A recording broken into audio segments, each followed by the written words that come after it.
할렐루야. 수요 모임에 나오신 성도님들을 진심으로 환영하고 축복합니다.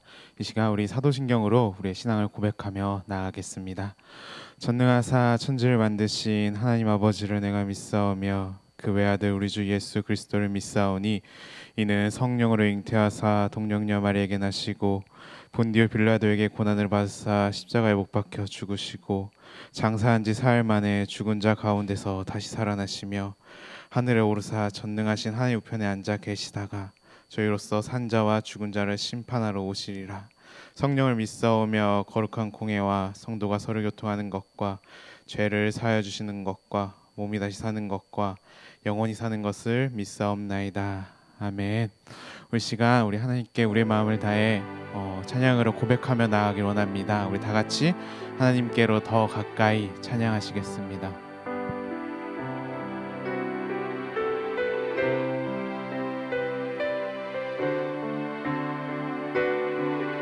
하나님께로 더 가까이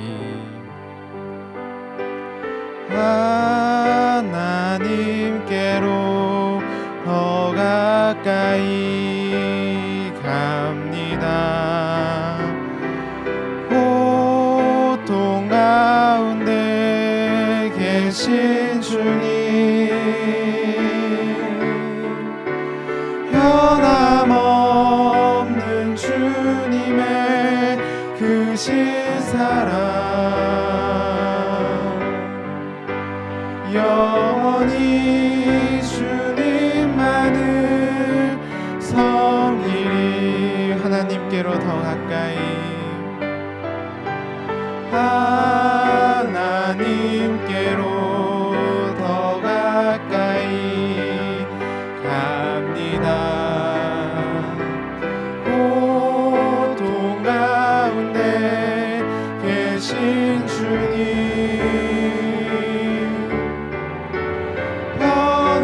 변함없는 주님의 크신 사랑 영원히 주님만을 우리 마지막으로 한 번 더 고백했으면 좋겠습니다. 하나님께로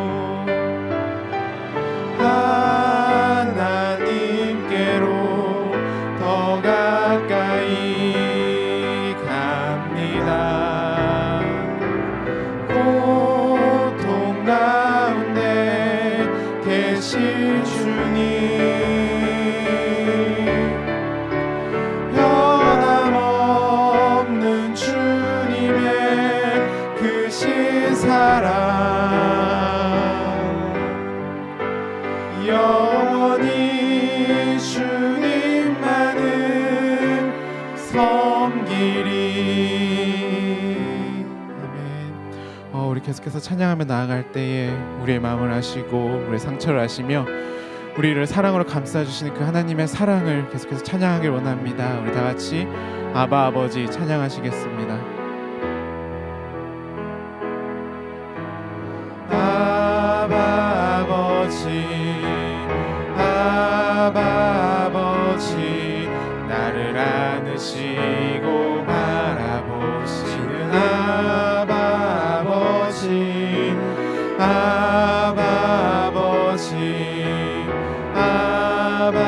아버지 나를 도우시고 힘주시는 아버지 주는 내 맘을 고치시고 볼 수 없는 상처 만지시네. 나를 아시고 나를 이해하시네. 내 영혼 새롭게 세우시네. 도우시네. 아바 아버지, 아바 아버지, 아바 아버지, 나를 안으시고 바라보시는 아바 아버지, 아바 아버지, 아바 아버지, 나를 도우시고 힘주시는 다시 한번 고백할까요? 아바 아버지, 아바 아버지, 아바 아버지, 나를 안으시고 바라보시는 아바 아버지, 아바 아버지, 아바 아버지, 나를 도우시고 힘주시는 아버지. 주는 내 맘을, 주는 내 맘을 고치시고 볼 수 없는 상처 만지시네.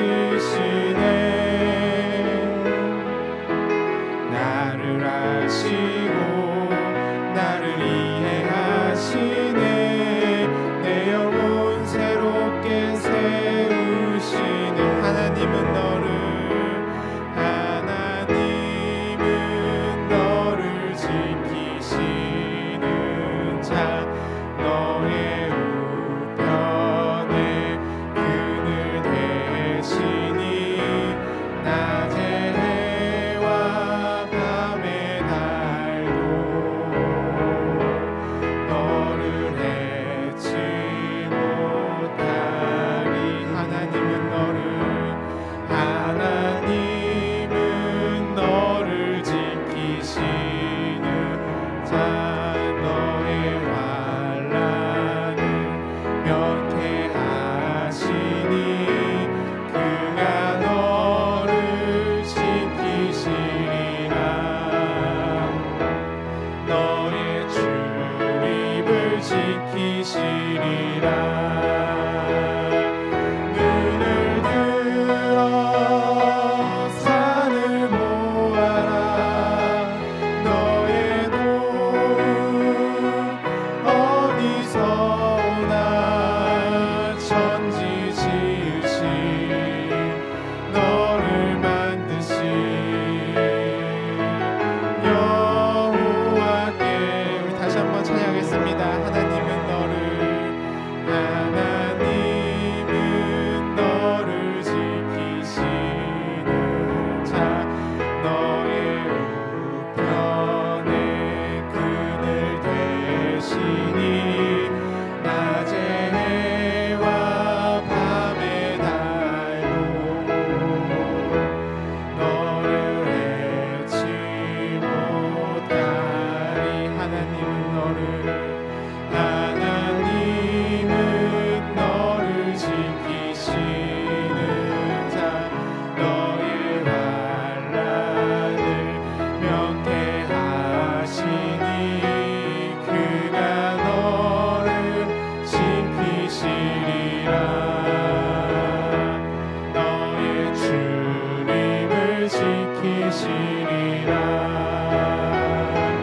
눈을 들어 산을 보아라.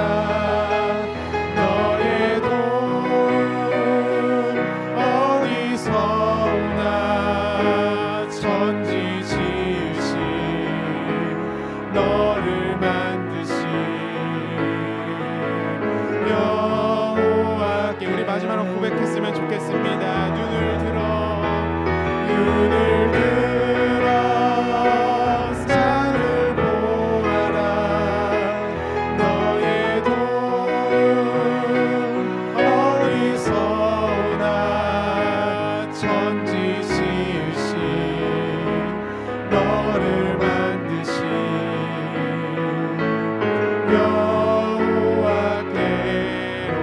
여호와께로다.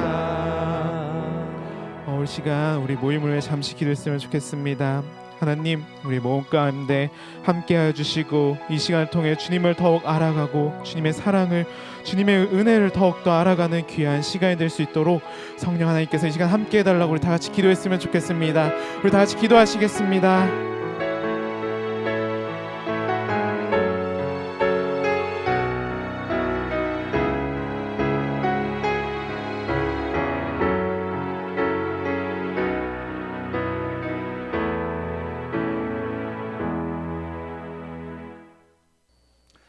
하나님 감사합니다. 오늘 이 저녁에도 저희를 불러주셔서 이렇게 하나님 전에 나와 함께 하나님 말씀 앞에 설 수 있게 허락해 주시면 감사합니다.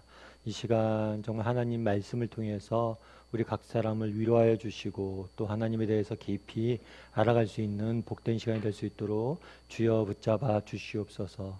정말 이 세상 아무 것이 없어도 정말 하나님을 알고 그분이 어떤 분이신지 깨닫고 아는 것만으로도 정말 우리 삶에 큰 기쁨이 되고 위로가 되고 위안이 되고 정말 우리 생에 가장 소중한 시간들이 될 수 있도록 정말 하나님을 아는 것이 가장 귀하고 가치 있는 것이 될 수 있도록 가치 있는 것임을 깨달을 수 있도록 하나님 이 시간 붙잡아 주시옵소서.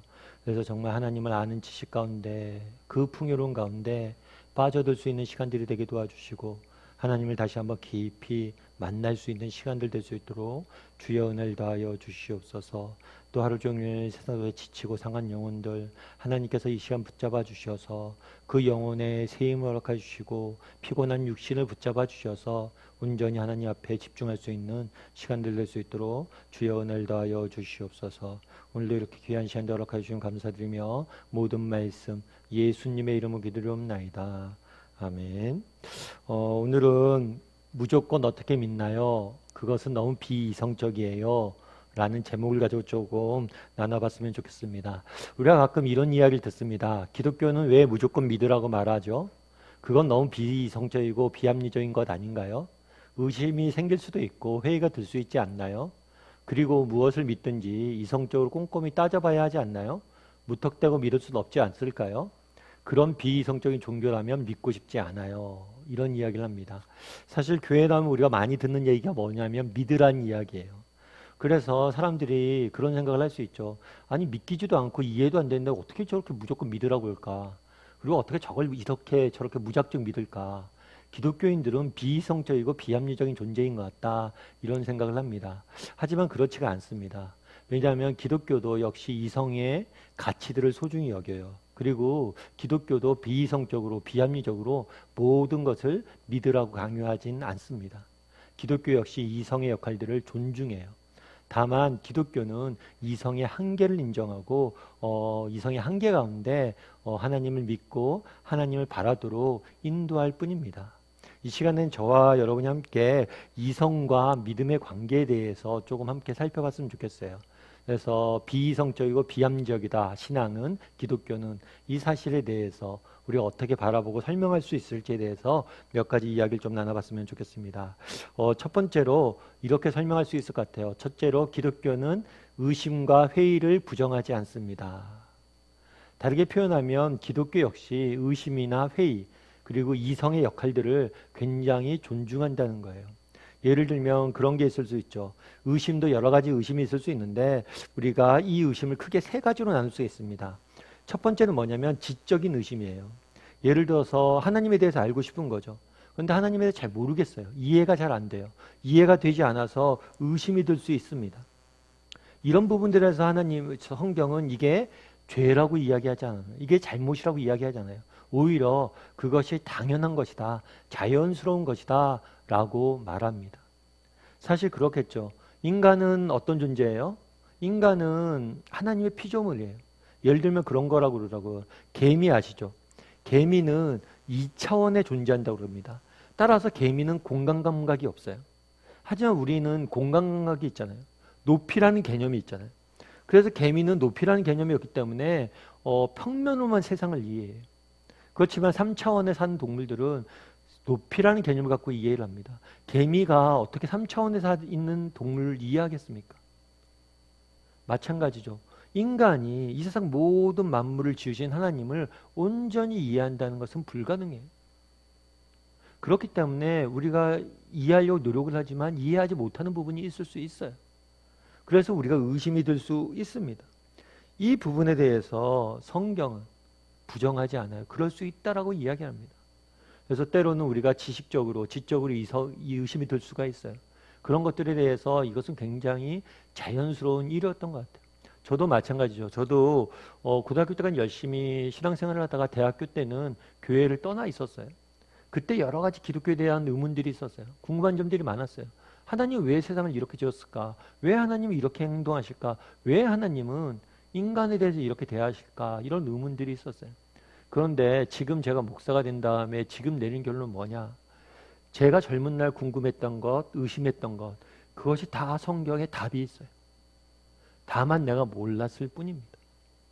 지금도 마찬가지예요. 제가 성경을 연구하고 목사지만 기독교에 대해서, 하나님에 대해서 제가 다 설명드릴 수가 없어요. 저도 설명할 수 없는 하나님의 사역과 하나님의 성품들이 있어요. 하지만 분명한 것은 제가 이해를 못하는 것이 제 것이지 그것이 해답이 없는 건 아니에요. 다 해답이 있어요. 우리가 모를 뿐이에요. 따라서 어쩌면 제가 생각하기에는 기독교는 이런 지적 의심에 대해서 굉장히 적극적으로 권장합니다. 오히려 너희가 의심을 가지고 연구하고 이해하기 위해서 노력하라 라고 이야기를 해요. 그래서 우리는 그런 얘기를 하죠. 기독교는 너무 무턱대고 믿으라고 그런다. 그러지 않아요. 기독교는 지적 의심이나 회의, 이성의 활동들에 대해서 적극적으로 이야기합니다. 또한 우리가 의심이 드는데 어떤 의심이 들 수 있냐면 감정적인 의심이 들 수가 있어요. 예를 들어서 우리가 이 땅을 살다 보면 고난이나 고통을 겪을 때가 있습니다. 그러면 고난이나 고통을 겪을 때 어때요? 하나님이 살아계시냐? 어떻게 하나님이 살아계시다면 우리에게 이런 어려움들을 허락하실 수 있을까? 특별히 요즘 코로나나 자연재해 같은 거 보면 얼마나 가슴이 아픕니까? 정말 그 자연재해 앞에서 눈물 흘리는 사람들을 보게 되잖아요. 그 중에는 성도들도 있고 정말 열심히 하나님 앞에 살려는 사람들도 있잖아요.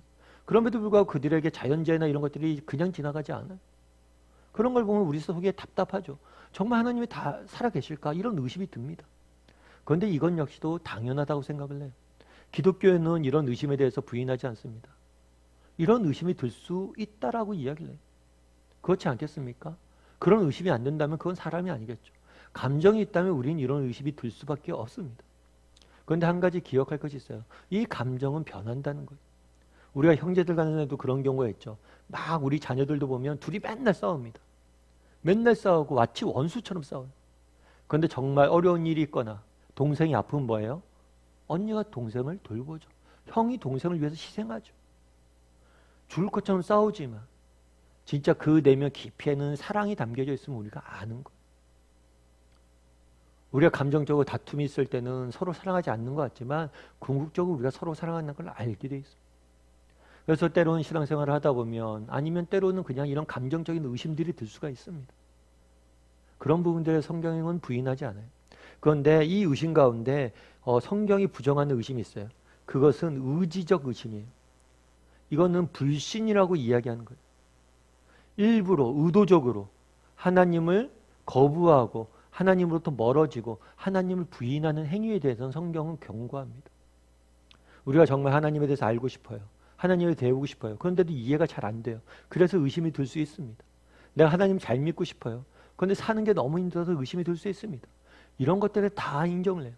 다만 뭐예요?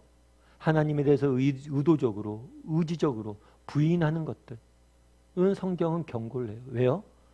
그렇게 의도적으로 부인하고 외면하면 결국 하나님을 못 만나기 때문이에요. 내가 마음 잘 이해가 안 돼도 마음이 힘들어도 하나님 앞에 나가려고 노력하다 보면 하나님을 만나게 됩니다. 그런데 의지적으로 하나님부터 멀어지려고 그러면 뭐예요? 하나님을 못 만나게 되죠. 제가 지난 시간에 리 스토벨이라는 사람에 대해서 소개를 했어요. 이 사람은 시카고 트리뷴지의 기자예요. 얼마나 똑똑하겠어요. 근데 이 사람이 그런 생각이 든 거죠. 자기 아내와 딸이 교회 나가기 시작했어요. 그래서 정말 이 교회 나가기 시작한 게 너무 싫은 거예요. 우리 아내와 딸이 정말 이상한 광신도가 돼서 내 삶을 망칠까 두려운 거예요. 그래서 이 사람이 기자니까 얼마나 똑똑하겠어요. 의지적으로 하나님의 말씀에 대해서 연구하기 시작했어요. 이 말씀을 틀린 것을 찾겠다고. 특별히 예수님의 부활에 대해서 연구했죠. 그래서 과학적 방법, 사회과학적 방법으로 역사적 사실이라고 이야기할 수 있는 5가지 근거를 가지고 이 부활에 대해서 접근을 해봤어요.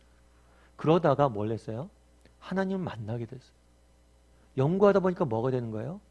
아, 정말 맞구나. 이것이 맞구나라는 생각이 들었어요. 정말 지적으로 의심이 들 수 있습니다. 이해가 안 될 수 있습니다. 하지만 그럴수록 더 하나님의 말씀을 봐야 돼요. 그러면 우리는 이해할 수 있는 거예요. 많은 사람들이 오해를 합니다. 기독교는 그냥 무조건 믿으라고 그런다. 그렇지 않습니다. 기독교는 지적으로 열심히, 이성을 활용해서 열심히 하나님의 말씀을 연구하도록 독려해요. 왜요? 그렇게 찾다 보면, 하나님 알려고 노력하다 보면 하나님을 만나게 돼 있기 때문입니다. 둘째로, 우리는 기독교는 이성의 역할들을 중요시 여깁니다. 그리고 이성에 대해서 정말 이성을 통해서 우리가 바르게 인식하고 비판하고 성숙해지길 원해요. 하지만 분명한 건 뭐냐면 이성에 한계가 있음을 인정을 해야 된다는 거예요. 예를 들면 그런 거죠. 뭐 좀 어려운 이야기일 수도 있는데 19세기 대표적인 철학자 중에 한 명은 칸트죠. 합리주의. 그 다음에 근대를 이끌었던 철학자 칸트나 흉 같은 경우에도 이성의 한계를 인정을 해요. 이성으로서 모든 것을 다 이해할 수 없다는 사실을 인정한다는 것. 뿐만 아니라 요즘 포스트 모더니즘 시대라고 이야기하잖아요. 이 포스트 모더니즘이 그런 거예요. 이성이 갖고 있는 한계, 이성이 갖고 있는 권위, 이성으로 모든 것을 설명할 수 있다고 하는 이성의 권위주의. 그러니까 포스트 모더니즘은 반합리주의가 아니라 이성이 모든 것을 결정한다는 이 권위주의에 대해서 반대해서 일어난 거예요. 이성만으로 모든 것을 알 수 없다는 거죠. 그건 맞죠. 사실 우리가 이성으로서 우리가 판단할 수 있는 영역은 크게 2가지라고 이야기합니다. 첫 번째는 뭐냐면 실증적인 영역이에요. 다르게 말하면 관찰을 통해서 이해할 수 있는 영역이에요. 대표적인 게 중력이겠죠. 사과를 보면 어떻게 해요? 사과가 땅 밑으로 떨어지죠. 관찰을 하다 보면 관찰을 통해서 이해하는 거예요. 과학기술처럼. 그런데 또 한 가지는 뭐냐면 논리와 수학을 통해서 이해하는 거예요. 예를 들어서 1+1은 2다. 그리고 인간은 죽는다. 따라서 나는 인간이다. 따라서 나도 죽는다. 이런 논리적인 것들을 통해서 이해할 수 있는 영역. 이성이 하는 것은 2가지예요. 관찰을 통한 과학적 관찰과 이런 것들을 통해서 실증하는 영역과 논리와 수학을 통해서 사고적으로 실증하는 영역들을 알 수가 있어요. 그런데 이 이성으로 이해할 수 없는 것들이 너무 많다는 거예요. 이성으로 파악할 수 없는 게 너무 많아요. 대표적인 예가 인권이죠. 인권을 이성으로 우리가 파악할 수 있나요? 인간이 다른 동물보다 더 존귀하다, 존엄하다는 것을 이성으로 설명할 수 있어요? 관찰로 설명할 수 있어요? 인간을 관찰해 보시고 다른 동물보다 낫습니까? 어쩌면 인간은 더 잔인하죠. 저희가 그런 얘기해요. 농담 삼아서. 동물들은요 다이어트 안 해요. 동물들은 왜 다이어트 안 할까요? 동물들은요 배부르면 먹지 않습니다. 배불러도 먹는 유일한 동물은 뭐예요? 인간밖에 없어요. 다르게 말하면 인간은 탐욕적이에요. 어떤 동물들보다 탐욕적입니다. 그런데 인간이 다른 동물보다 존엄합니까? 인간의 잔인성은 어떤 동물보다 심해요. 그런데도 불구하고 인간이 존엄합니까? 이런 것 인간의 존엄성은 논리로 설명되는 게 아니에요. 이성으로 파악할 수 없는 영역들이 있다는 거예요. 특별히 그런 거겠죠. 우리가 신앙과 관련해서는 우리가 이성의 한계를 인정을 해야 됩니다. 예를 들면 그런 거예요. 여러분 부모 있죠. 부모님이 계시죠. 그러면 부모님이 계신 걸 여러분 어떻게 알았습니까? 여러분 부모님이 계시고 여러분의 지금의 부모님이 여러분의 부모님인 걸 어떻게 알았어요? 여러분들이 어떻게 알았을까요? 연구해서 알았나요? 유전자 검사를 통해서 알았나요? 무엇인가 여러분 연구해서 이성으로 판단해서 내가 이 세상에 태어났는데 나에겐 분명히 부모가 있을 거야. 왜냐하면 이 세상의 모든 동물들은 각자 부모가 있기 때문에. 그래서 내가 부모가 있다는 것을 알았나요? 여러분 유전자 검사나 인간의 이성으로서 내가 논리로서 부모의 존재를 아는 사람은 없어요. 그럼 부모의 존재를 어떻게 알아요? 부모가 얘기해줘서 아는 거죠. 부모가 얘기해주지 못하면 부모의 존재를 인간은 모릅니다. 그건 더 부모보다 아기가 더 하위 존재이기 때문에 부모가 얘기해 주죠. 내가 너의 부모다. 뿐만 아니라 부모가 뭘래요? 아이를 돌보잖아요. 그 사랑의 행위와 부모의 가르침을 보고 부모가 내게 있는지 아는 것. 우리 인생에 있어서 가장 중요한 제일 처음에 배우게 되는 부모의 존재 역시도 인간의 이성으로 인간이 연구해서 이성적 합리적 사고를 아는 게 아니에요. 뭘로 알아요? 부모가 알려주고 그 부모의 가르침과 부모와의 사랑의 관계를 통해서 이 부모가 나의 부모인 걸 확신하는 거예요. 이성으로 아는 게 아니에요. 우리 사회의 삶에 우리가 얻고 있는 지식의 대부분은 상당수는 특별히 우리가 소중히 여기는 것들은 다 이성의 영역을 벗어난 것들이 많다는 것. 하나님도 마찬가지죠. 인간이 어떻게 이 세상 모든 만물을 지으신 하나님에 대해서 이성적으로 알 수 있겠어요? 하나님이 알려주지 않으면 몰라요. 그리고 하나님의 관계, 사랑의 관계를 통해서 우리가 아는 거예요. 기독교는 이성에 대해서 무지하지 않습니다. 다만 이성에도 한계가 있음을 우리는 인정을 해야 돼요. 세 번째로 이성과 믿음은 서로를 보완합니다. 무슨 얘기일까요? 예를 들면 그런 거예요. 우리가 밤길을 가다 보면 이렇게 가로등, 등불에 의지해서 가죠. 그럼 우리 등불이 있는 곳은 뭐예요? 이렇게 환해서 우리가 갈 수 있습니다. 이 등불이 뭐냐면 이성이에요. 하나님께서 우리에게 이성을 주셨습니다. 따라서 우리는 이성을 의지해서 최대한 많이 연구하고 알아야 돼요. 환히 밝혀져 있는 부분은 최대한 연구를 해야 돼요. 그런데 등불 아래만 모두 사물이 있는 건 아니잖아요. 등불 밖에도 사물이 있잖아요. 그럼 등불 밖에 무엇이 있는지 어떻게 알아야 돼요? 등불을 들고 어둠을 향해서 나아가야 돼요. 그것이 바로 믿음이에요. 여러분들이 믿음을 갖고 정말 도전해야 될 영역들이 있습니다. 그랬을 때 우리는 확실히 알 수 있는 거예요. 그래서 기독교는 이성의 존재를 무시하지 않습니다. 이성 없이 우리가 믿음만 무조건 믿으라 이야기하지 않습니다. 오히려 이성의 역할들을 중요시 여겨요. 다만 이성의 한계를 인정을 합니다. 그래서 때로는 우리가 믿음으로 뭘 해야 돼요? 어둠 가운데 한 걸음 더 나아가야 돼요. 그랬을 때 우리는 이성을 통해서 더 많은 것을 이해할 수 있는 거예요. 그래서 기독교에서는 열심히 이성을 통해서 연구하기도 하지만 믿음을 갖고 네가 도전해라, 믿음을 가져라 이런 이야기를 하는 겁니다. 그런 의미에서 우리는 믿음을 가질 필요가 있어요. 성경에 보면 도마라는 인물이 나옵니다. 도마는 어떤 사람이냐면 예수님이 부활하셨어요. 사람들이 이야기를 합니다. 예수님이 부활했다고. 그런데 이 도마는 못 믿겠다고 그래요. 내가 예수님이 부활하지 못 믿겠다. 그리고 예수님이 실제로 나타나셨어요. 부활하신 예수님께서. 그런데도 못 믿겠다고 그래요. 당신이 진짜 내가 아는 예수님인지 못 믿겠다고. 당신을 만져봐야지 알겠다고. 그랬을 때 예수님께서 도마에게 이야기해요. 만져보라고. 그래서 도마가 직접 손을 넣고 뭘 해요? 예수님의 흉터와 못자국을 만진다. 그런 다음에 뭐라고 이야기해요? 도마가 대답하여 이르되 나는 주님이시요 나의 하나님이시다. 당신은 나의 주님이시고 하나님이시다. 그때 인정을 해요. 다르게 말하면 기독교는 의심하는 도마에 대해서 무시하지 않습니다. 의심하는 도마에 대해서 예수님 뭐라고 그래요? 와서 만져봐라. 혹시 우리 중에 정말 하나님에 대해서 의심이 드는 사람이 있습니까? 정말 배워보십시오. 그럼 정말 우리가 알고 있던 그것에 대한 해답이 다 있어요. 그리고 우리 중에 정말 여러 가지 인생의 고통과 어려움 가운데 하나님 의심 드는 사람이 있습니까? 정말 하나님 앞에 나와보세요. 그럼 다 만나게 돼요, 하나님. 여러분, 이어령 교수님이라고 아마 아실 거예요. 우리나라 대표적인 문학가이자 문화부 장관까지 지냈던 분이시죠. 대표적인 지성인이라고 할 수가 있죠. 그런데 이분이 뭘 썼냐면 지성에서 영성으로 하는 책을 썼어요.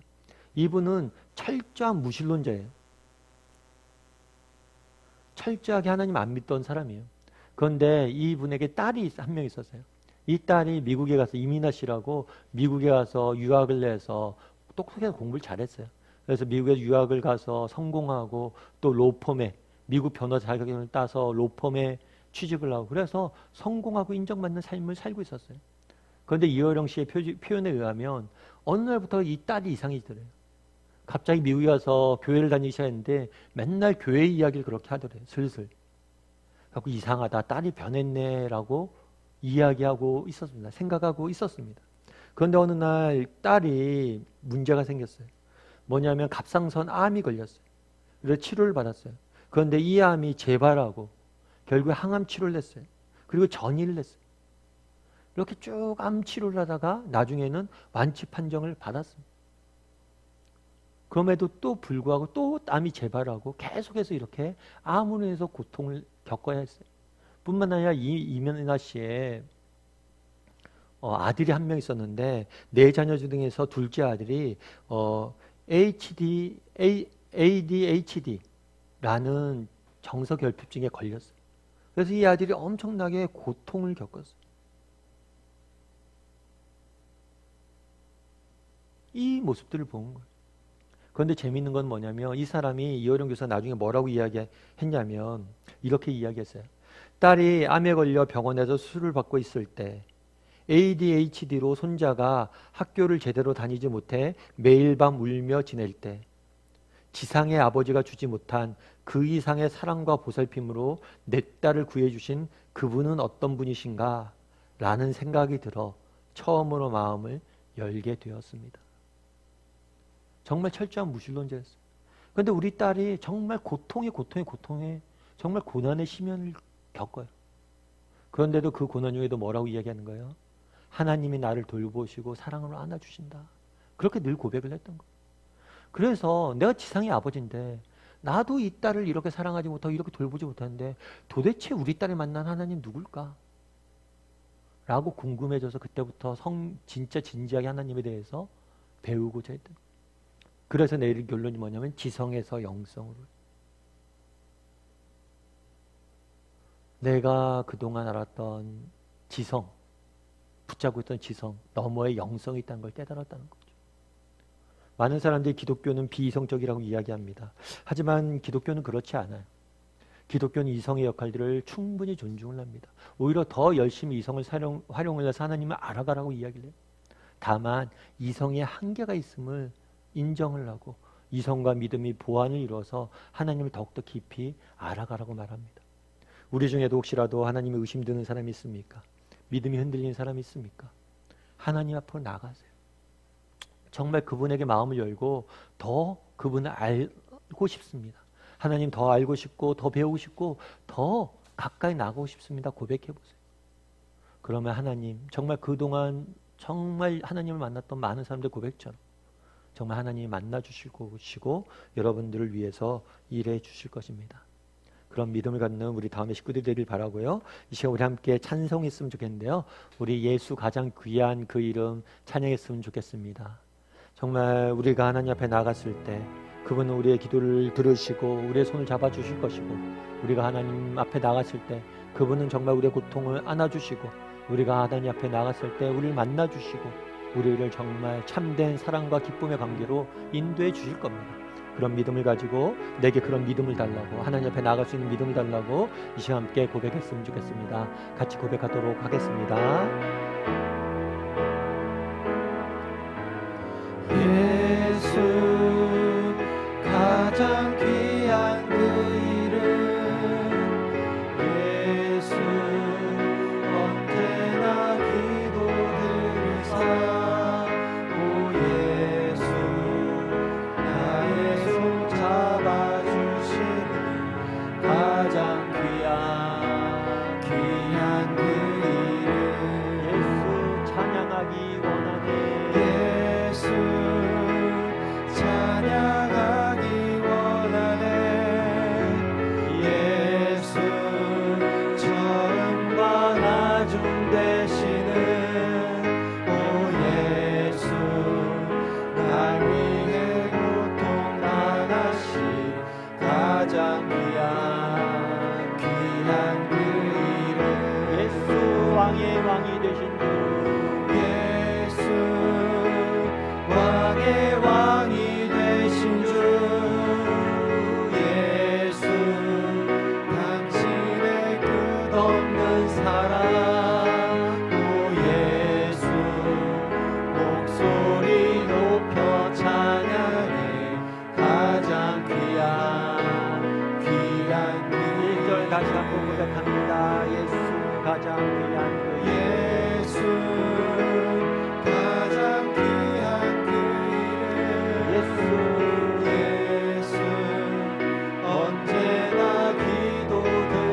오 예수 나의 손 잡아주시는 가장 귀한 그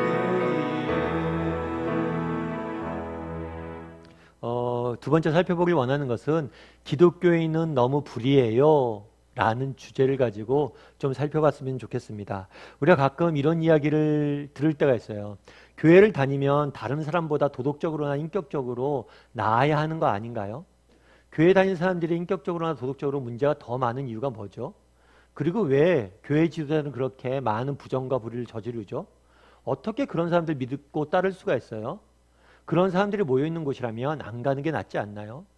많은 사람들이 그런 이야기를 합니다. 예수님 좋습니다. 그리고 기독교 좋습니다. 그런데 교회는 싫어요. 기독교인들은 싫어요. 이런 이야기를 하죠. 왜 이런 이야기를 할까요? 기독교인들의 모습을 보고 실망하는 거죠. 정말 자기가 기독교는 사랑이잖아요. 그러면 기독교인이라면 사랑이 넘치고 정말 은혜가 넘치고 뭔가 남들보다 나아야 되는데 기독교인들이 그렇지 않다는 거예요. 그래서 왜 이렇게 기독교인들을 불의하냐. 그래서 그런 기독교인들이 믿는 하나님이라면 내가 안 믿겠다 이렇게 이야기하는 거죠. 그리고 요즘은 의도적인 것들도 있지만 많은 언론 매체에서 기독교 지도자들에 대한 그러한 부정과 불의의 모습들에 대해서 자주 보도가 되죠. 그리고 기독교인들의 안 좋은 모습에 대해 자주 보도가 되죠.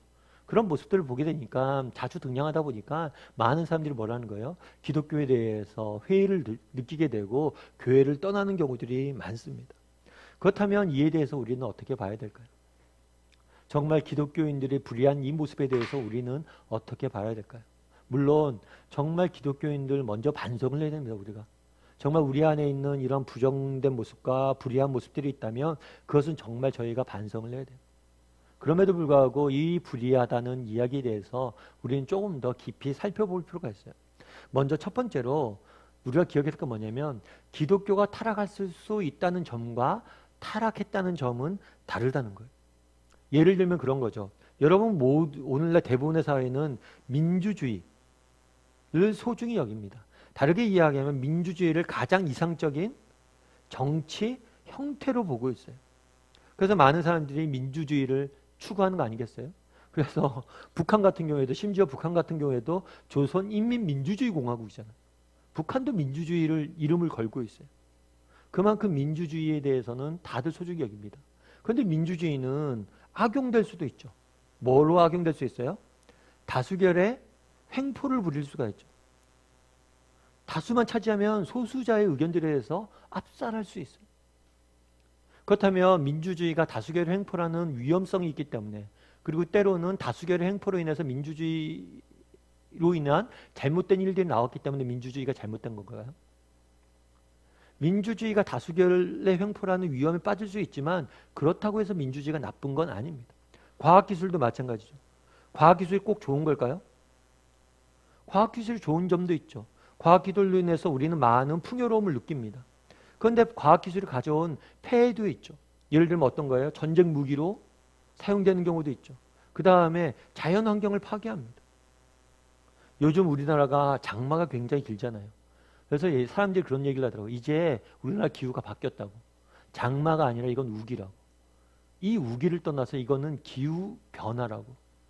그러면서 빙하가 녹으면서 점점 많은 기후의 재앙들이 있을 거라고. 아마 우리나라가 제일 처음에 그거에 대한 피해를 입게 될 거라고. 이런 경고의 메시지들이 굉장히 많습니다. 그럼 왜 이렇게 기후가 파괴되고 있어요? 왜 코로나가 유행되고 있어요? 인간이 과학기술을 발달함에 따라서 끊임없이 자연을 훼손하고 파괴하기 때문이죠. 그렇다면 과학기술이 나쁜가요? 과학기술을 이용해서 전쟁을 일으키고 자연을 훼손한다고 해서 과학기술이 나쁜가요? 그건 과학기술을 잘못 사용한 거지 과학기술이 나쁜 거예요. 나쁜 건 아니에요. 기독교도 마찬가지예요. 기독교인 중에 타락한 사람들이 있습니다. 이 사람들이 잘못한 거지 기독교 자체가 잘못된 것은 아니에요. 오히려 이렇게 타락한 모습이 많다는 것은 우리에게 뭘 경고하는 거예요? 기독교의 본질을, 기독교가 추구했던 원래 본질을 더 붙잡도록, 추구하도록 우리에게 요청하는 것이지 결코 기독교인들이 타락했다고 해서 기독교가 잘못했다라고 이야기하는 것은 잘못된 것이라는 거예요. 만약 기독교인들이 타락했다고 해서 기독교가 잘못됐다고 이야기한다면 과학기술이나 민주주의나 모든 것을 동일하게 우리는 적용해야 됩니다. 그래서 물론 기독교인은 타락할 수 있어요. 하지만 그렇다고 해서 기독교가 나쁘다거나 기독교가 타락했다고 보는 것은 잘못된 것입니다. 둘째로 우리가 기억해야 될 것은 뭐냐면 교회는 박물관이 아니라 병원이라는 사실이에요. 왜 기독교인들 중에서는 그렇게 이렇게 불의한 사람들이 많아요? 이런 얘기도 하고 제가 교회 나와봤더니면요, 교회에서 교인들이 더해요. 아니 교회 다니는 사람들이 왜 그래요? 교회 나오면 사람들이 더 신앙적으로 성숙하고 영적으로 성숙해야 되는 거 아닙니까? 교회 사람들이 더 좋아야 되는 거 아니에요? 그런데 교회 나가봤더니만 더 싸움하고 더 이상한 사람들이 많던데요. 이런 이야기를 하는 경우도 있어요. 그렇다면 왜 교회는 이렇게 성인군자들이 모여있지 않고 이렇게 부족하고 연약한 사람들이 많을까요? 그것은 교회의 속성 때문이에요. 속성. 다르게 이야기하면 교회는 박물관이 아니라 뭐예요? 병원이에요. 성인군자를 모아놓은 곳이 아니라 교회는 죄인들을 모아놓은 곳이 교회예요. 예수님도 마찬가지였어요. 예수님이 비판을 많이 받았는데 가장 많이 비판을 받았던 것 중에 하나는 뭐냐면 죄인들과 어울린다는 거였어요. 특별히 누구랑 어울렸냐면 세리와 어울렸어요. 우리는 세리하니까 세금 공무원 이런 식으로 이해를 해서 괜찮게 보죠. 아니에요. 우리식으로 표현하면 세리는 어떤 사람이면 친일파예요. 친일파. 예수님 맨날 친일파만 만나고 다녔던 거예요. 일제시대 때. 그 사람들이 비판한 거죠. 어떻게 우리나라 사람이 그리고 민족이 지도자라는 사람이 세리들과 밥 먹고 저 사람들과 놀고 다니냐. 그렇게 이야기한 거예요. 왜 당신은 세리와 놉니까? 라고 이야기했을 때 예수님이 한 얘기가 이 얘기예요. 의원은 한 자에게 필요하다. 의원은 건강한 사람이 아니라 병든 자에게 필요하다. 나는 병든 자를 고치러 왔다는 거예요. 예수님이 이 땅에 오신 이유는 뭐예요? 죄인을 고치러 왔어요. 따라서 교회는 뭐냐면 죄인들이 모여있는 곳입니다. 그럼 그런 수가 있겠죠. 그러면 세상과 다른 게 뭐냐고. 여러분 병원을 갈 때 병원을 여러분들 선택하잖아요. 이 병원을 갈까 말까 선택을 할 때 이 병원은 환자가 많아. 이렇게 해서 이 병원을 안 가고 이 병원 환자가 적네 하고 가는 사람이 있습니까? 병원의 선택 기준은 환자가 많냐 안 많냐가 문제가 아니에요. 이 병원의 의사가 누구냐는 거예요. 이 병원에서 병을 고친 사람이 누구냐는 거예요. 결국에 교회에 정말 의사 대신 교회의 주인 대신 예수님이 누군지를 알아야 되고 예수님이 어떤 분인지 알고 우리는 교회에 가야 돼요. 뿐만 아니라 그렇다고 해서 무조건 환자만 있으면 안 되겠죠. 궁극적으로 병원은 뭐예요? 병이 낫는 거예요. 환자가 고쳐지는 거죠. 그래서 정말 예수님을 만나서 이 사람들이 어떻게 변화되고 어떻게 달라졌는지 그걸 봐야 되겠죠. 그리고 이것이 우리 믿는 사람들에게 주어진 과제예요. 정말 우리가 세상 사람들보다 우리가 더 착한 사람이다. 이거는 우리가 세상 사람보다 내가 더 착하다고 주장해서도 안 되고 그리스도인들이 주장해서도 안 되고 그런 주장은 아무런 힘이 없어요. 다만 우리 그리스도인으로서 우리가 해야 될 건 뭐예요? 내가 어제보다는 오늘 더 나아지고 있습니다. 내가 오늘 조금 더 선과 정말 바름을 향해 나아가고 있습니다. 이 부분에 대해서 우리가 이야기할 수 있어야 되는 거예요. 왜 많은 사람들이 그런 이야기합니다. 교회면 정말 성인 군자들이 모여 있어야 되는 곳 아닙니까? 라고 이야기합니다. 그런데 그렇지가 않아요. 교회는 원래 죄인들이 모이는 곳이에요. 교회의 속성이 원래 죄인이 모이는 곳이에요. 따라 중요한 건 환자가 있는 게 아니라 뭐예요? 의사가 누구냐? 그리고 그 의사를 만난 사람이 어떻게 고백을 하느냐? 그들의 삶에 어떤 변화가 일어났느냐? 그걸 봐야 돼. 그리고 셋째로 교회는 자신의 잘못을 고치기 위해 노력해 왔습니다. 많은 사람들이 교회가 불의하다라고 이야기를 하죠. 그런데 교회가 타락할 수 있다는 점과 교회가 타락했다는 것은 구분할 수 있어야 돼요. 뿐만 아니라 교회는 박물관이 아니라 병원이기 때문에 죄인들이 많을 수밖에 없어요. 다만 앞서 얘기했던 것처럼 병원이기 때문에 나오려고 노력하는 거잖아요. 교회는 자신의 잘못을 고치기 위해서 끊임없이 노력해 왔다는 거예요. 병이 낫기 위해서 병제를 고치기 위해서 노력해 왔다는 거예요. 대표적인 예가 예수님이죠. 예수님께서 이 땅에 오셔서 제일 먼저 한 일이 뭐냐면, 한 일 중에 하나 뭐냐면 종교 지도자들의 문제점을 지적한 거예요. 그 당시 하나님 믿는다는 유대교 지도자들, 그들의 잘못에 대해서 철저히 비판을 하면서 종교를 개혁하기 위해서 노력을 했어요. 마찬가지로 그런 예수님의 가르침에 맞춰서 우리 교회도 우리 자신의 모습을 바꾸기 위해서 끊임없이 노력해 왔다는 것.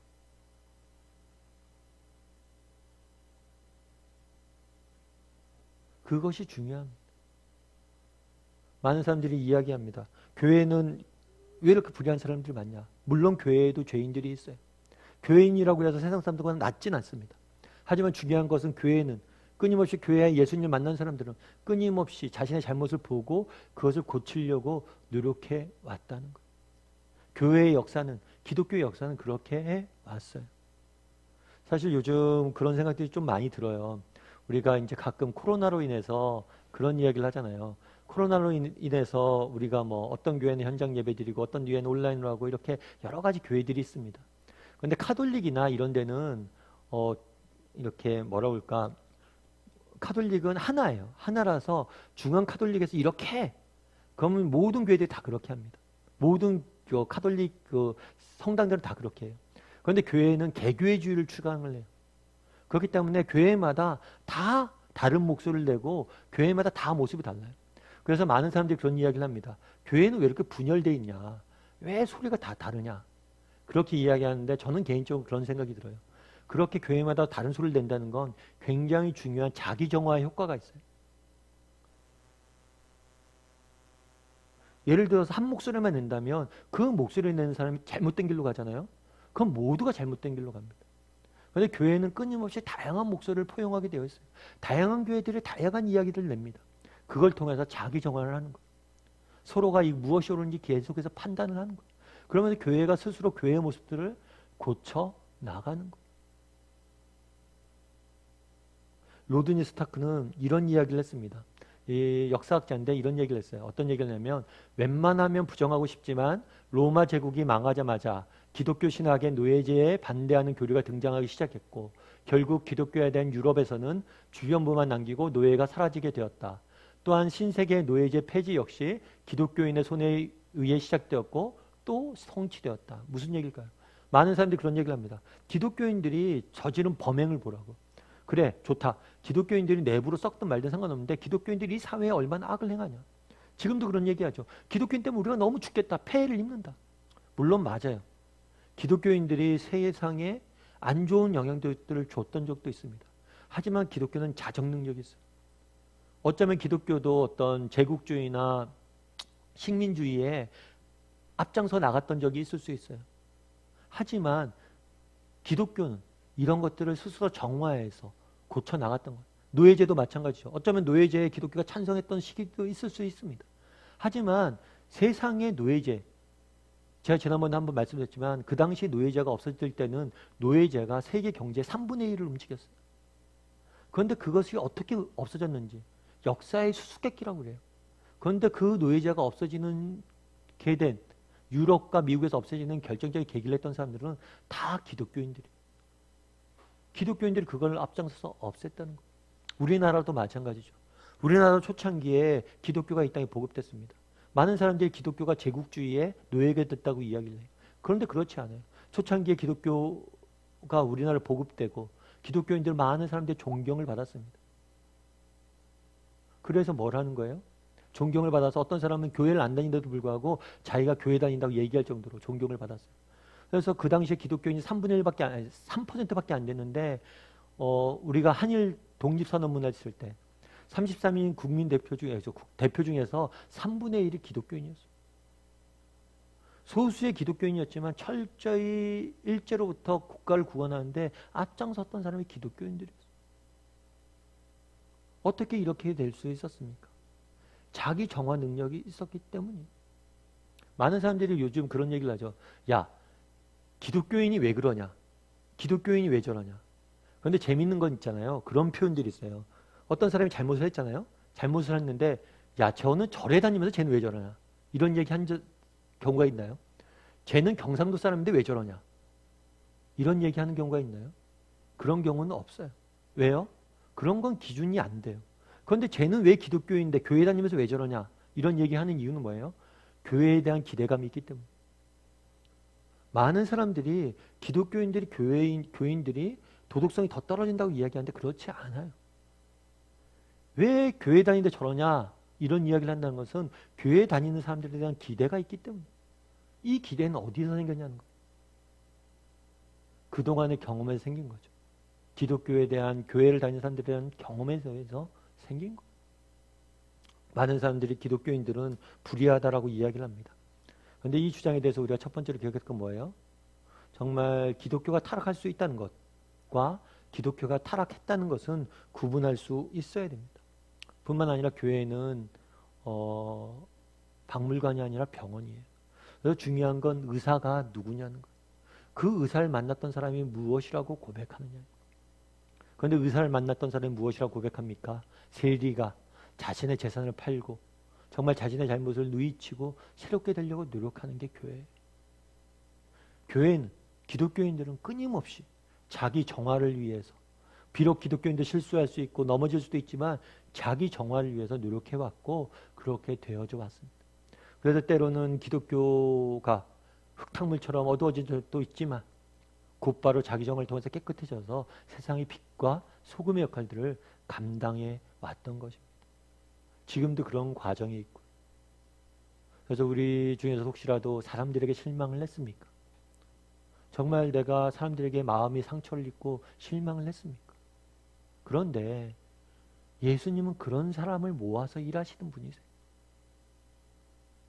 중요한 건 우리의 의원 되시는 예수님이 누구신지를 알아야 되는 것과 그분을 만나는 것.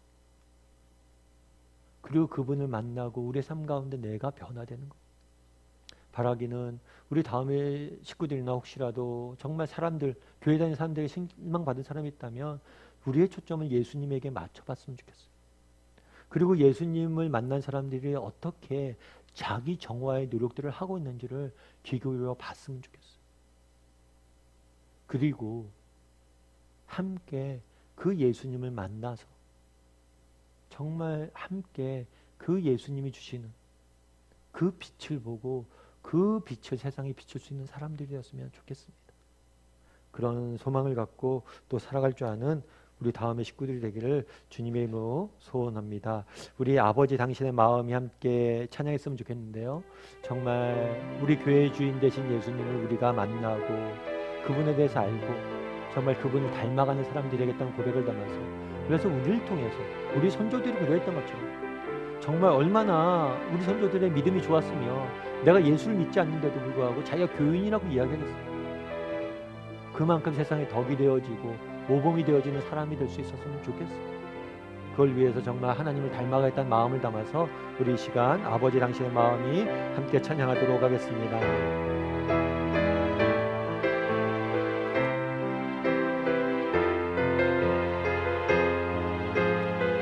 아버지 당신의 마음이 있는 곳에 나의 마음이 있기를 원해요. 아버지 당신의 눈물이 보인 곳에 나의 눈물이 보이길 원해요. 아버지 당신이 바라보는 영혼에게 나의 두 눈이 향하길 원해요. 아버지 당신이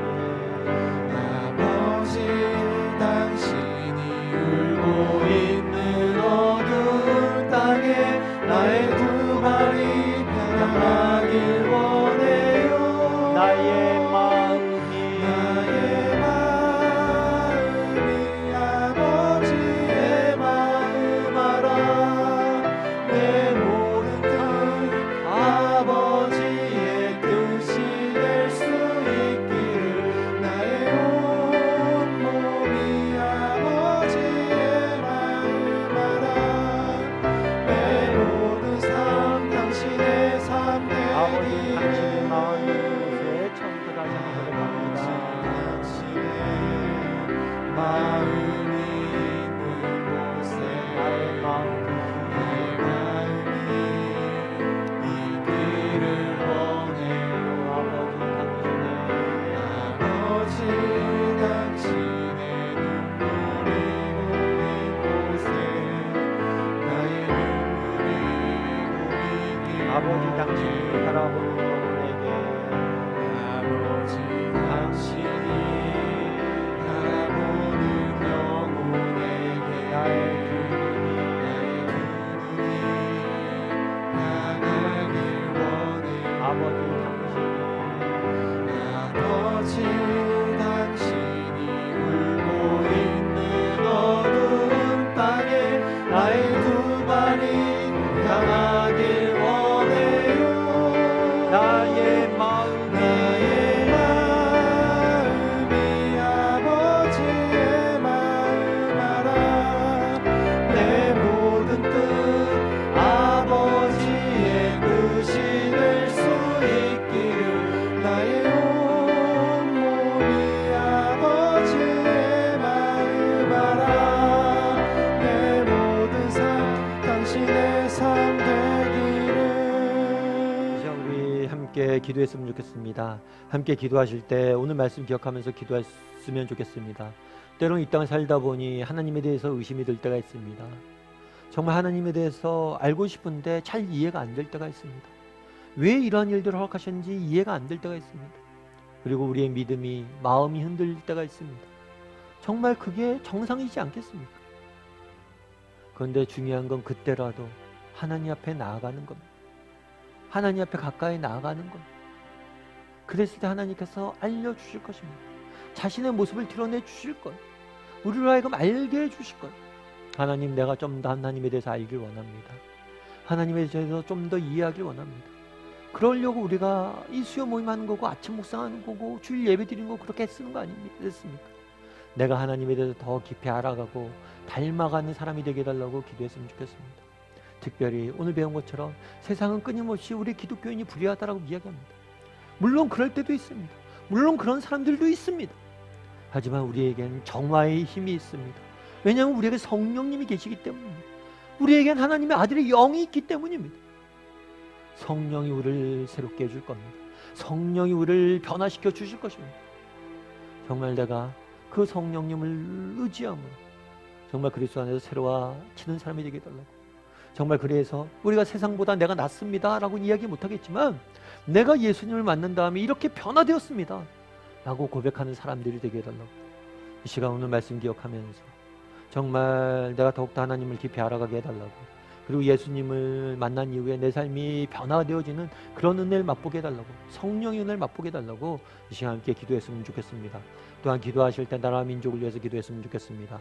코로나와 또 수해로 인해서 정말 많은 아픔 중에 있습니다. 하나님께서 그 아픔의 현장을 살펴달라고, 하나님 그 아픔의 현장을 지켜달라고, 속히 이러한 아픔들과 어려움부터 우리가 자유로워질 수 있는 시간이 올 수 있도록 하나님 붙잡아 달라고 이 시간 오늘 배운 말씀 통해서 그리고 위에서 그리고 또 공동체를 위해서 함께 기도하도록 하겠습니다. 같이 기도하시겠습니다.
사랑의 하나님, 오늘 이 저녁에도 저희를 불러주셔서 함께 하나님 말씀 앞에 설 수 있게 허락하여 주심을 감사합니다. 정말 때로는 이 땅을 살다 보니 우리가 회의와 의심이 들 때가 있습니다. 정말 하나님의 모습이 이해가 되지 아니하고, 정말 하나님의 사역이 이해가 되지 아니하고, 내 인생에 왜 이러한 일들이 닥치는지 이해가 되지 아니할 때가 있습니다. 그럴 때 우리의 믿음이 흔들 때가 있습니다. 그럴 때라도 하나님 앞에 나아가게 도와주시옵소서. 하나님 앞에 나아가게 도와주시고 하나님 앞에 씨름하게 도와주시옵소서. 정말 하나님 앞에 나아가면 하나님께서 알려주실 것이고, 하나님 앞에 나아가면 하나님이 위로하여 주실 것이고, 하나님 앞에 나아가면 그분이 우리를 새롭게 주실 것입니다. 그런 믿음을 가지고 날마다 하나님 앞에 나아갈 수 있는 우리 모두가 될 수 있도록 주여 은혜를 더하여 주시옵소서. 예수님께서는 이 땅에 의인이 아니라 죄인을 부르러 왔다고 이야기를 합니다. 건강한 자가 아니라 병든 자를 고치러 왔다라고 이야기를 합니다. 정말 왜 기독교인들은 그렇게 불의하냐고 세상에 항변을 들을 때가 있습니다. 그럴 때 우리의 마음도 너무나 답답해질 때가 있습니다. 아닌데라고 이야기하고 싶은데 또 현실이 그렇지 않음을 느낄 때가 있습니다. 그럴 때라도 정말 하나님을 바라보게 도와주시옵소서. 교회의 머리 되신 예수님을 바라보게 도와주시옵소서. 우리의 의원 되신 예수님을 바라보게 도와주시옵소서. 중요한 것은 우리의 머리가 누구시냐는 겁니다. 우리에겐 예수님이 계시지 않습니까? 그 예수님을 만나고 정말 비록 우리의 삶이 세상 사람보다 낫진 않을지 몰라도 예수님을 만난 다음에 내 삶이 변화되고 있음, 내 삶이 정화가 일어나고 있음을 세상에 증거할 수 있는 사람들이 되게 도와주시옵소서. 그것들을 통해서 우리를 통해서 정말 빛과 소금이 세상에 빛과 소금이 될 수 있도록 주여 은혜를 다하여 주시옵소서. 아버지 하나님, 정말 이 땅, 이 나라가 정말 코로나와 여러 가지 많은 자연재해로 인해서 신음하고 있습니다. 하나님 불쌍히 여기시고 이 땅을 고쳐 주시옵소서. 하나님께서 역사하여 주시옵소서. 우리 사랑하는 성도님들, 또 그 마음속에 정말 여러 가지 아픔들을 가지고 이 자리에 나왔습니다. 여러 가지 기도 제목을 가지고 이 자리에 나왔습니다. 하나님 고쳐주셔야 되겠습니다. 하나님 일하여 주셔야 되겠습니다. 정말 우리의 기도에 들으시고 하나님께서 역사하시고 고쳐주시옵소서. 하나님께서 우리와 함께할 줄 믿사오며 모든 말씀 예수님의 이름으로 기도합나이다. 아멘. 하늘에 계신 우리 아버지여, 이름이 거룩히 여김을 받으시오며 나라의 임하옵시며 뜻이 하늘에서 이루어진 것 같이 땅에서도 이루어지이다. 오늘날 우리에게 일용할 양식을 주옵시고 우리가 우리에게 죄진자를 사하여 준 것 같이 우리의 죄를 사하여 주옵시고 우리를 시험에 들게 하지 마옵시고 다만 악에서 구하옵소서. 대개 나라와 권세와 영광이 아버지께 영원히 있사옵나이다. 아멘.